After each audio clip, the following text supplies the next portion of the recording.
Okay, should we get some coffee? Sure.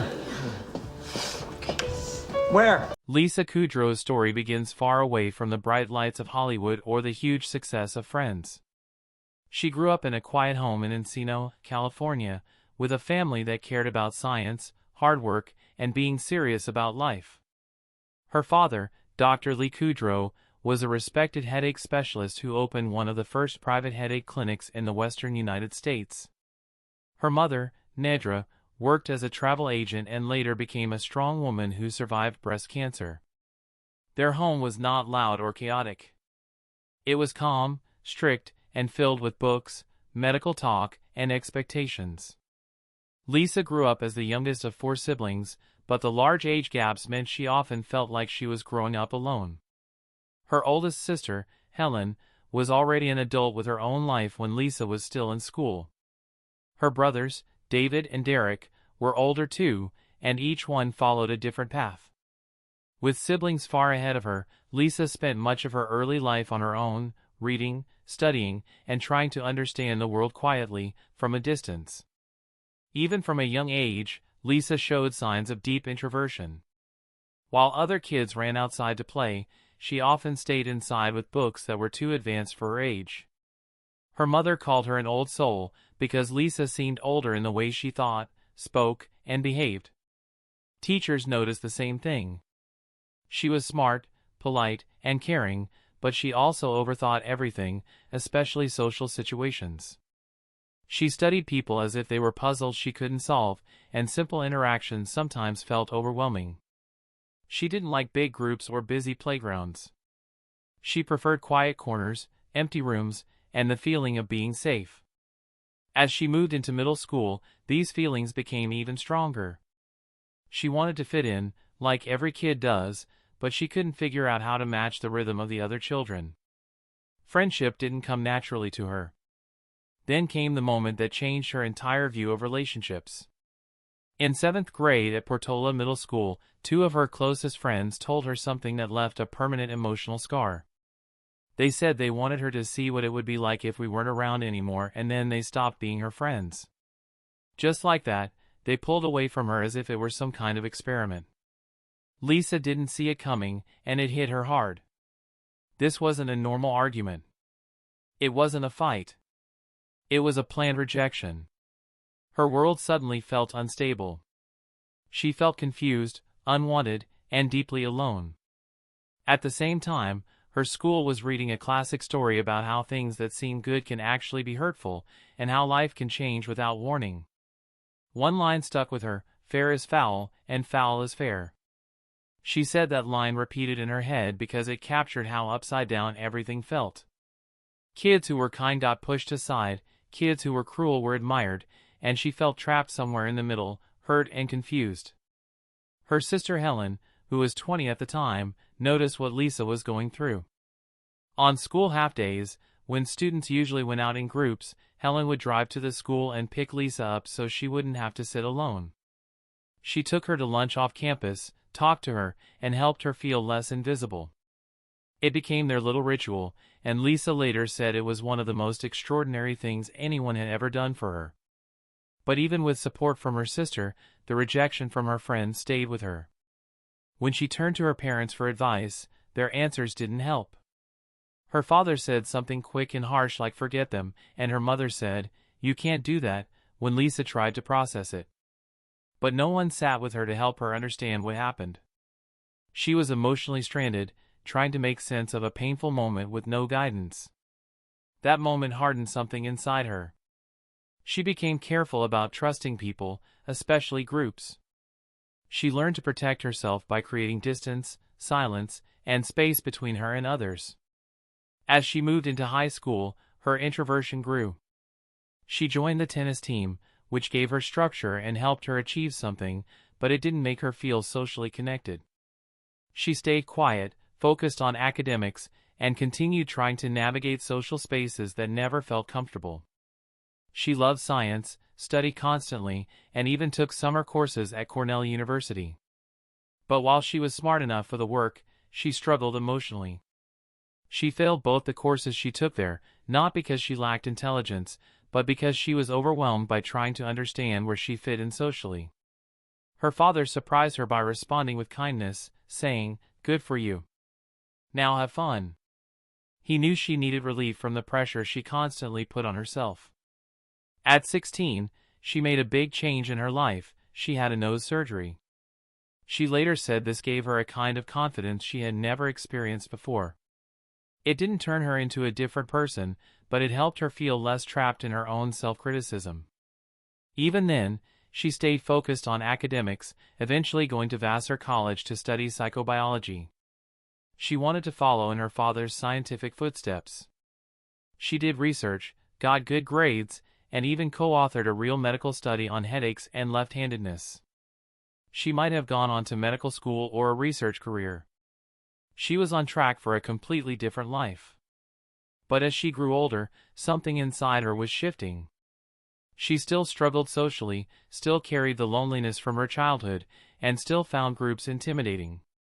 Her voice, her humor, and her quirky imagination were also starting to show. Her older brother introduced her to comedian John Lovitz, who told her she was naturally funny, even when she didn't try to be. At first, she didn't believe him. She didn't think of herself as funny. She thought of herself as awkward, introverted, and unsure. But his encouragement planted a seed. It made her consider something she had never thought about: acting. She took an improv class, froze in fear, almost quit, but kept going. She met people like Conan O'Brien who helped her feel safe and understood. Slowly, she began to open up. But even as she grew, even as she stepped into the world of acting, the emotional wound from her childhood followed her. She still felt like she didn't belong anywhere. She still felt that groups could turn against her at any moment. And one day, this old fear would reappear on the set of the show that would change her life, Friends. Lisa Kudrow's journey into acting was never smooth or easy. After finishing college and doing medical research with her father, she stepped into the acting world feeling insecure, confused, and unsure of her place. She had brilliance, talent, and a deep sense of observation, but she also had that childhood fear, the fear of groups, the fear of rejection, and the fear that she didn't truly belong. When she took her first improv class in Los Angeles, she froze during an exercise, unable to speak or move. The fear took over her body. She stood there in silence as her partner struggled to carry the scene alone. That moment could have ended her acting dreams. Many people would have quit.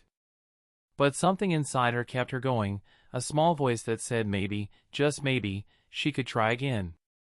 She returned to class, improved slowly, and eventually built her first comedic characters. But she still wondered if she was good enough. In the late 1980s and early 1990s, Lisa faced rejection after rejection. She auditioned for over 20 pilots and was turned down for all of them. The biggest blow came when she was cast in the original pilot of the show Frasier as Roz Doyle. She rehearsed for 3 days and then was fired. The director, James Burrows, told her she wasn't right for the part. She went home crying, heartbroken, and convinced she wasn't meant for acting. She had already struggled with believing in herself, and this moment made everything worse. She thought maybe she should give up and return to science. She felt like the world was confirming her worst fears, that she would always be the outsider, the one left out, the one who didn't fit. She waitressed, borrowed money, and lived with roommates. She tried to find small roles but struggled to stay afloat emotionally and financially. Things began to shift when she landed a small recurring role as Ursula, a strange waitress, on the show Mad About You. It was a tiny role, but it saved her. The character was awkward, offbeat, and funny, just like the parts of Lisa she used to hide. The producers liked her, and the audience responded with curiosity. This led to even more small roles, and she finally felt like something was working. But even as she started to succeed, she still felt insecure. She wondered whether viewers liked her because she was strange, or because she reminded them of someone naive. She worried they didn't see her real self. In 1994, everything changed. She auditioned for a new show called Friends. The show's creators had already chosen the other 5 cast members: Jennifer Aniston, Courtney Cox, Matt LeBlanc, Matthew Perry, and David Schwimmer. Most of them were offered their parts directly. But Lisa wasn't. Because she had been fired from Frasier the year before, James Burrows made her audition twice. She had to prove herself in front of people who didn't have to prove anything. She didn't know at the time that she was being singled out. She walked into the audition room feeling the weight of her past failures. She saw other actors leave the room whispering, "That was rough," because the scene they had to perform was filled with dark humor and emotional pain. But Lisa drew on her improv training. She didn't overact. She didn't try too hard. She let her natural awkwardness and warmth carry the scene, and she won them over. She got the role of Phoebe Buffay. At first, she wasn't excited, she was terrified. She worried she wouldn't fit in with the others. She didn't feel naturally close to groups of people. When filming began, she struggled with timing, was unsure how to speak up when she felt overwhelmed, and couldn't relax around the cast as easily as they relaxed around each other. She said later that the early days on set reminded her of junior high, when everyone gathered into groups and she didn't know if she was welcome. The others clicked quickly, laughing, sharing jokes, and falling into a natural rhythm. Lisa didn't feel that rhythm. She was friendly, but she held herself back, afraid of being hurt, and afraid that if she became too comfortable, the group might reject her one day, just like her 7th-grade friends did. During the filming of the Friends pilot, she faced an unexpected problem: laughter. The live studio audience laughed so loudly and for so long at her lines that it threw her off. She thought the laughs were fake or overly long. She shouted, "Come on," offstage because the timing felt wrong. She didn't like the idea that the comedy was being dragged out. It made her anxious. She wanted to do her job perfectly, and anything that interfered with that made her feel uneasy. But the truth is that the audience laughed because she was genuinely funny.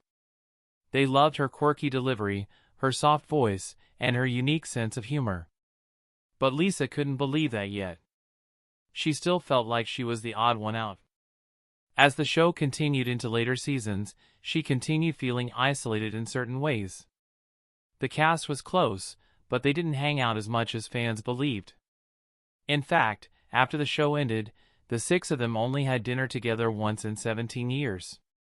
Lisa said she often avoided group events and after-parties. Every time she saw the cast together, laughing in a group, a voice inside her whispered the same fear from childhood: what if they leave you out? She didn't want to be laughed at. She didn't want to feel like the odd one again. So she protected herself by keeping space. She loved the cast deeply, but emotionally, she stood on the edge instead of the center. Yet despite her inner struggles, Lisa became one of the show's strongest performers. She won an Emmy, created unforgettable moments, and played a character loved by millions. But behind the camera, she fought a private battle.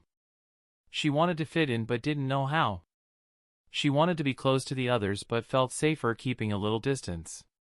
She said she had to learn how to talk to people from watching Jennifer, Courtney, and Matt. She watched how they handled conflict, how they spoke up, and how they communicated openly. She didn't grow up learning those skills. She had to teach herself, slowly, quietly, carefully. Throughout her 10 years on Friends, Lisa's insecurity never fully disappeared. Even as she became successful, even as she gained fame, even as millions adored her, she carried that 7th-grade memory with her. It shaped how she moved, how she acted, and how she protected her heart. And it became the hidden reason she sometimes felt isolated, even on one of the most beloved shows in TV history. Even after Friends became one of the biggest shows in television history, Lisa Kudrow's sense of isolation didn't disappear. Fame brought new pressures that often made her feel even more out of place. She struggled with body image during the early seasons, feeling much taller and bigger than Jennifer Aniston and Courtney Cox. She lost weight to fit in, and even when people complimented her for it, she said those compliments only increased the pressure. She didn't want to become someone obsessed with looks, but Hollywood made her compare herself constantly. She felt like she had to shrink, hide parts of herself, and match a standard she didn't agree with. She believed she was supposed to be grateful for everything: the fame, the success, the fans, but inside she still felt unsure and uncomfortable. She also struggled as an actor. She worried she wasn't doing enough. She felt like she didn't understand Phoebe's lines sometimes.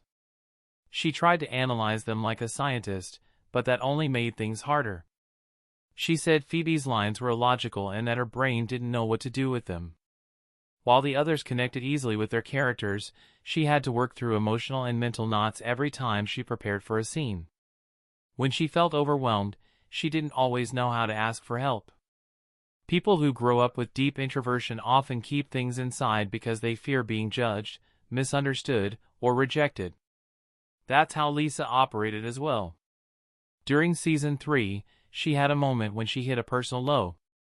She said she felt like she wasn't doing well, wasn't funny anymore, and that she was cheating by not working as hard as she did in season 1.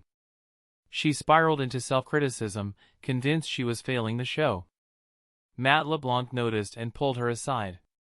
He told her, "You don't have to work that hard anymore. You already got it." That reassurance helped her breathe. It made her realize she didn't have to earn her place every day, she already had it. She relaxed, trusted herself more, and eventually won an Emmy.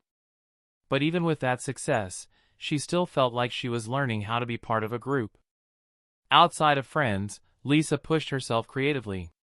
She starred in movies like Romy and Michelle's High School Reunion, created shows like The Comeback and Web Therapy, and took roles that were darker and more serious. She challenged herself constantly because she was afraid of being known only as Phoebe. Even as she grew older and more successful, she still carried the same questions she had as a child. Do I fit in? Do people really like me? Do I belong here? Her projects, her interviews, and her jokes often hinted at this deeper insecurity. The cast of Friends loved each other, but their relationship was not what fans imagined. They didn't hang out all the time. They didn't have big group dinners every week. They worked together, supported each other, and cared for one another. But they also had their own lives, friendships, and paths. Lisa said that after the show ended, the group only ate dinner together once in 17 years. This surprised fans because the show created an image of constant closeness. For Lisa, that one dinner was meaningful, but it also showed her how different real life was from the world on TV. She didn't feel excluded, she simply understood that adult friendships don't always match the fantasy that audiences see on screen. But some of that old isolation still followed her. During the 2021 Friends reunion, she opened up about how hard it was for her to feel included sometimes. She talked about how groups scared her, how after parties weren't her thing, and how the set sometimes revived her childhood memories of being left out. She said she didn't know that it was normal to say, "Can I talk to you?" when something was bothering her. She didn't grow up seeing healthy communication. She watched Jennifer, Courtney, and Matt to learn how to speak up. For her, this was emotional education. She wasn't just acting on Friends, she was growing up on the set. Even today, Lisa still thinks about 7th grade. She still remembers how her friends told her they were leaving her as an experiment. That event shaped the way she entered every group for the rest of her life. She said it made her protect herself. It made her watch her surroundings carefully. It made her keep emotional distance until she felt safe. When she was on the set of Friends, she wasn't being cold or unfriendly. She was protecting a wound that still hurt, even decades later. At the same time, she also learned how to trust, how to open up, and how to see herself differently. Becoming a mother in 1998 changed her. Raising her son Julian gave her confidence and strength. Creating her own shows gave her purpose beyond fame. Acting in new roles helped her see herself as more than Phoebe. And growing older gave her the chance to reflect. She eventually understood that her isolation wasn't because of the people around her. It was the fear she carried with her, the memory she couldn't shake, and the belief that she might be left out again one day. The cast loved Lisa, and Lisa loved them. But her inner world was shaped by something long before Friends ever existed. Today, she openly speaks about her introversion, her anxiety, and her past because she knows millions of people feel the same way. She says therapy helps her understand that she is allowed to take up space, allowed to feel safe, and allowed to trust others. She knows she will always be a little shy, a little guarded, and a little afraid of groups. But she has also learned that she is stronger than she thinks. And even though she felt isolated at times on the set of Friends, she also found joy, love, and growth there. The show changed her life, helped her heal, and taught her that she didn't have to be the outsider forever. Lisa Kudrow's story is not just a story about fame or success. It is the story of a girl who was hurt, who grew up afraid of groups, who protected herself with silence, and who carried that fear into adulthood. It is the story of an introvert in a world that expected her to be loud.